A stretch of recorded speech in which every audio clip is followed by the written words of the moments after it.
ഞാൻ വളരെ ദൂരെയാണ് സാർ ജോലി ചെയ്യുന്നത്. മോനൊരു നല്ല സ്കൂളിൽ പഠിക്കട്ടെ എന്ന് കരുതി എൻ്റെ ഒരു ബന്ധുവിൻ്റെ വീട്ടിൽ നിർത്തിയാണ് ഞാൻ പഠിപ്പിക്കുന്നത്. സ്കൂളിന് വേണ്ടി നന്നായിട്ട് പഠിക്കുന്ന എൻ്റെ മകൻ വേണോ ഈ തല്ലിപ്പൊളികൾ വേണോ എന്ന് സാറാണ് തീരുമാനിക്കേണ്ടത്. കേട്ടല്ലോ, എന്റെ മോനെ ഞാൻ വേറെ സ്കൂളിൽ ചേർക്കാൻ പോവാ. ഇനി ഇവനോട് മിണ്ടാനോ മറ്റോ വന്നാ തല്ലുകൊള്ളുന്ന ഇവനായിരിക്കും. ഇവന്റെ കാലം കൂടി ഞാൻ തല്ലി ഒടിക്കും. കേട്ടല്ലോ.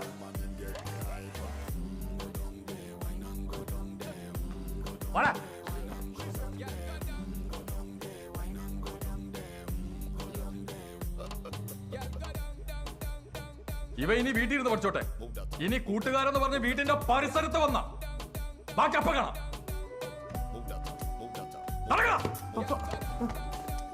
നടക്ക